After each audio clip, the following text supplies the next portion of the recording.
ढोरी चटना सुपरस्टार, मेरा गाना ले लो 20,000 20,000 20,000। क्या यही गुनाह है मेरा?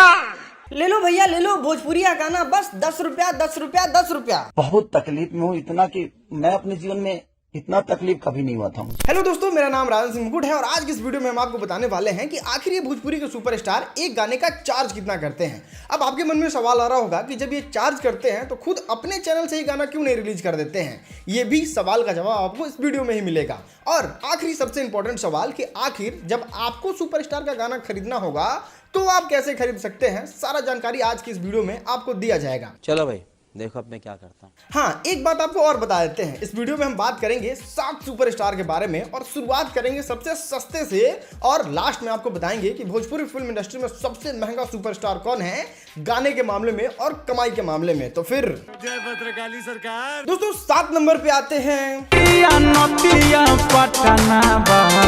हाँ, यही। क्या यही गुनाह है मेरा? दोस्तों भले ही ये सुपरस्टार अब गंदा गाना गाते हैं तो 8,000 व्यूज भी नहीं जाता है, लेकिन बात करें इस गाने से इतना ज्यादा आप लोगों ने इनका क्रेज बढ़ा दिया है कि अब किसी म्यूजिक कंपनी को ये गाना देते हैं तो 1 लाख रुपए चार्ज करते हैं। इससे बड़ा झूठ हमने नहीं सुना। बात करते हैं 6ठे नंबर के सुपरस्टार और इनको आप विवाद का बादशाह कह सकते हैं। लगाना जरा उनका वो गाना। बिना बिगड़ता खेसरिया राजा जी। हाँ, यही। एक गाने का चार्ज करते हैं 2 लाख रुपया से लेके 2.5 लाख रुपया तक, जैसा मुर्गा फंस जाए। अबे साले। लेकिन दोस्तों ज्यादातर ये अपने चैनल से ही गाना रिलीज करते हैं क्योंकि इनके आसपास अभी कोई हाल फिलहाल में तगड़ा वाला मुर्गा आ नहीं रहा है।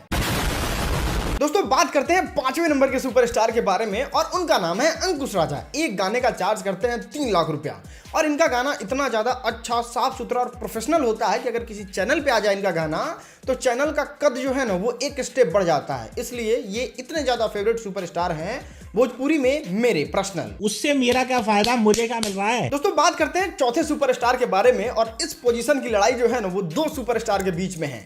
ये दोनों, जी हाँ, नीलकमल सिंह और रितेश पांडे। अब देखिए इन दोनों का जो चार्ज है वो 3,50,000 रुपया से लेके 4 लाख रुपए तक है। मतलब ये दोनों सुपरस्टार इतना में ही खेलते रहते हैं। ठीक है, समझ गया। लेकिन दोस्तों एक बात है, रितेश पांडे जो है ना वो शादी के बाद थोड़ा धुआं रहे हैं। मतलब उनका जो नाम है ना वो भोजपुरी फिल्म इंडस्ट्री से, समझ रहे हैं ना। लेकिन अगर बात करें नीलकमल सिंह का, भाई साहब क्या ही गाना गाते हैं। मतलब आपको बता दे, क्या पवन सिंह क्या खेसारी लाल यादव बहुत जल्दी इन लोगों को ओवरटेक कर लेंगे। लेकिन फिलहाल में अभी ये 4 नंबर पे हैं, ये और रितेश पांडे। बहुत ही बढ़िया। दोस्तों बात करते हैं 3रे नंबर के सुपरस्टार के बारे में और ये हैं अरविंद अकेला कल्लू। दोस्तों मैं आपको बता दें, इनके जैसा सुपरस्टार भोजपुरी फिल्म इंडस्ट्री को ना अभी तक मिला है और ना फ्यूचर में मिलेगा। बचपन से लेके अभी तक एक तरीके से गाना गाते हैं और इतना ज्यादा सुपर डुपर हिट गाना कि जितना इनका लोग बचपन में गाना सुनता था उतना आज भी इनका लोग गाना सुनता है। और ये 3 नंबर पे अस्थायी रूप से डटे हुए हैं भोजपुरी फिल्म इंडस्ट्री में।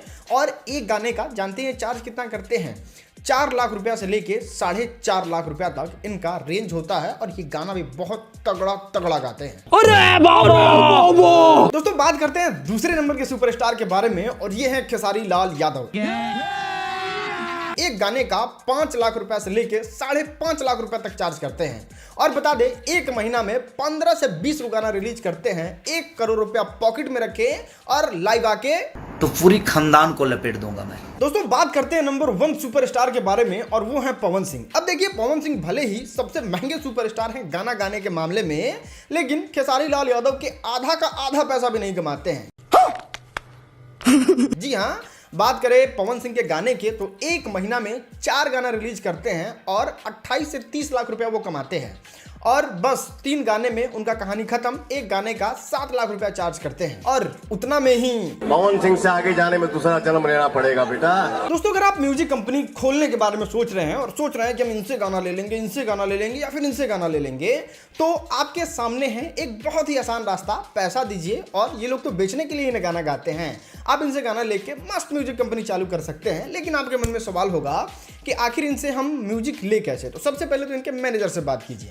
हाँ, हमको पता है कि बहुत सारे लोग मैनेजर से बात नहीं कर पाएंगे, तो आपको जिस सुपरस्टार से गाना लेना है उनका पटना में पहले ऑफिस खोजिए, नहीं तो मुंबई में ऑफिस खोजिए।